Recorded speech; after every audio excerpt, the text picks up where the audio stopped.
পুনরুদ্ধারের আন্দোলন। আমাদের নেতা যে ঘোষণা দিয়েছিলেন রাজপথে এদেশের রাজনীতি ফয়সালার আন্দোলন, এবং পরবর্তীতে 2024 সালে সেই 7 জানুয়ারির নির্বাচন প্রতিহতের আন্দোলন, 2024 সালের জুলাই আগস্টের ছাত্র জনতার আন্দোলন, প্রতিটি আন্দোলনে আমি সিলেট বিভাগের দায়িত্বপ্রাপ্ত নেতা হিসাবে এবং সিলেটের নেতা হিসাবে আপনাদের সব উপস্থিতি আমাকে আবেগতাড়িত করেছে। আমি সব সময় মনে করতাম আল্লাহ রাব্বুল আলামিন এই সমস্ত নেতাকর্মীরা যারা রাজপথে আজকে গণতন্ত্রের জন্য, এদেশের স্বাধীনতা সার্বভৌমত্ব অক্ষুণ্ণ রাখার জন্য যে আন্দোলন করছে, সেই আন্দোলনে আল্লাহ রাব্বুল আলামিন কবুল করবে এবং আমরা এই দেশের আন্দোলনে সফল হব। হয়তো এই আন্দোলন খুব মসৃণ ছিল না পথ চলা। এই আন্দোলন করতে গিয়ে আমাদের প্রিয় নেতা ইলিয়াস আলী সহ 650 জন নেতাকর্মীকে আমরা হারিয়েছি। এই আন্দোলন করতে গিয়ে এদেশে লক্ষ লক্ষ নেতাকর্মী পঙ্গুত্ব বরণ করতে হয়েছে। এদেশে এই আন্দোলন করতে গিয়ে লক্ষ লক্ষ মানুষ নির্যাতন এবং মামলা হামলার শিকার হয়েছে। আমরা দেখেছি যারা বাংলাদেশ জাতীয়তাবাদী দলের নেতাকর্মী, তারা এই সময়ে এই 15.5 বছর অনেকেই তার নিজের বাসগৃহে রাত্রি যাপন করতে পারে নাই। আমরা যারা এই দলের জেলা বা উপজেলা পর্যায়ের নেতৃবৃন্দ ছিলাম, আমরা বাড়িতে ঠিকমতো ঘুমাতে পারতাম না। তার কারণ হচ্ছে যখনই বাড়িতে পরিবারের সাথে আসতাম, সাথে সাথে ওই পলাতক ফ্যাসিস্ট সরকারের দূষররা বাড়ি ঘেরাও দিত, ধরে নিয়ে যেত, মিথ্যা মামলা দিয়ে মাসের পর মাস কারা অন্তরীণ রাখা হতো। তারপরেও 5 মাস 6 মাস পরে যখন জামিন পেত, জামিন পেয়েও নিস্তার নাই। সপ্তাহের 5 দিন সকাল থেকে বিকাল পর্যন্ত আদালতের বারান্দায় ঘোরাঘুরি করতে হতো। এই কোর্টে না ওই কোর্টে, ওই কোর্টে না ওই কোর্টে হাজিরা দিতে হতো।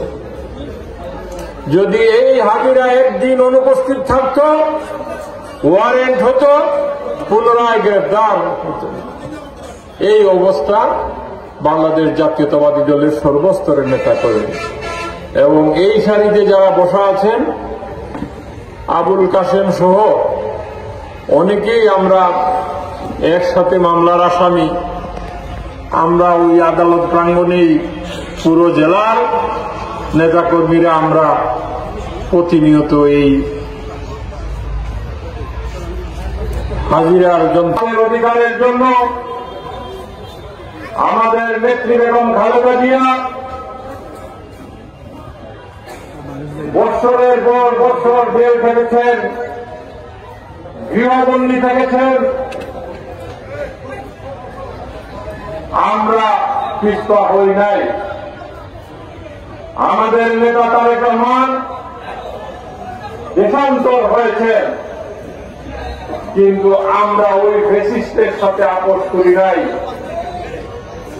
এখন আমাদের চাওয়া পাওয়ার বিষয়টি হল এই দেশে গণতান্ত্রিক রাষ্ট্র ব্যবস্থা, বহুদলীয় গণতন্ত্র যে আমাদের নেতা শহীদ রাষ্ট্রপতি জিয়াউর রহমান প্রতিষ্ঠা করেছিলেন, সেই গণতান্ত্রিক দ্বারা অব্যাহত রাখা। আপনার পছন্দের প্রার্থীকে দেশ পরিচালনার সুযোগ দেওয়ার জন্য আপনার মূল্যবান ম্যান্ডেট সেই প্রার্থীকে দেওয়া, এগুলির জন্যই আমরা সংগ্রাম করেছি। আমরা মনে করি এখন সময় এসেছে আমাদের নেতা তারেক রহমান এই দেশবাসীকে কিভাবে আগামীতে রাষ্ট্র পরিচালনা করবেন বা কিভাবে আগামীতে বাংলাদেশ জাতীয়তাবাদী দলকে যদি দেশের মানুষ তার মূল্যবান ম্যান্ডেট দিয়ে রাষ্ট্র পরিচালনার দায়িত্ব দেয়, তাহলে আমরা কি কি করব দেশের জন্য, জনগণের জন্য, তার জন্য 31 দফা রাষ্ট্রীয় কাঠামো মেরামতের একটি কর্মসূচি বা একটি বর্গ দিয়েছেন। এই কর্মসূচি নিয়ে আমরা কাজ করছি। আজকেও এই সভায় দাঁড়িয়ে আমি বলতে চাই, আমাদের প্রতিটি স্তরের উপজেলা এবং ইউনিয়ন পর্যায়ের নেতৃবৃন্দের মূল কাজ হচ্ছে ওই 31 দফা বাস্তবায়নের লক্ষ্যে জনগণের কাছে যাওয়া। এই 31 দফার মধ্যে রাষ্ট্রীয় কাঠামো কিভাবে চলবে, জনগণের কল্যাণে বাংলাদেশ জাতীয়তাবাদী দল কি কি কাজ করবে, সেই বিষয়গুলো উল্লেখ করা আছে। আপনারা এই বিষয়গুলো এদেশের মানুষকে, এই সদর উপজেলার মানুষকে আপনারা বুঝাবেন যে আমরা গেলে, আমরা আগামীতে যদি এদেশের মানুষ ম্যান্ডেট দেয়, আমরা এই কাজগুলো করব। এগুলো নিয়ে আমরা এখন জনগণের কাছে এসেছি। আমার